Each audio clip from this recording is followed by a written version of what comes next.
ҳикматулло ҳамроҳ бо даҳҳо нафар наврасону ҷавонон дар литсеи касбии техникии шаҳри Бухтар таҳсил мекунад. ӯ дар баробари касбомӯзӣ ҳамчунин барои аз худ намудани забони русӣ ба ин маркази таълимӣ меояд. ин навраси тоҷик тасмим дорад ки бо соҳибҳунару забондон шудан ба муҳоҷирати меҳнатӣ равад. ҳикматулло мегӯяд ки амаку тағоҳояш дар Россия кор мекунанд ва барои таҳсилаш кӯмаки моддӣ мерасонанд, то ӯ ҳам ҳунар омӯзаду ҳам забони русиро аз худ карда барои ба муҳоҷирати меҳнатӣ рафтан ҳамаҷониба омода шавад.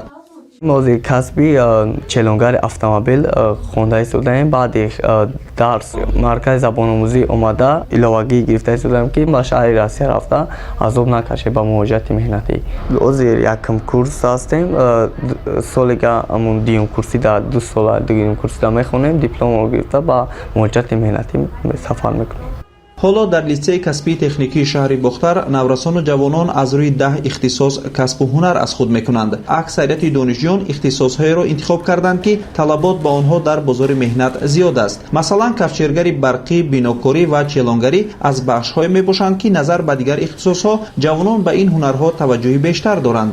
зеро соҳибони касбҳои номбурда дар хориҷи кишвар, махсусан Федератсияи Россия, ҳамеша ҷойи кори хуб ва маоши нисбатан баландтарро дарёфт мекунанд.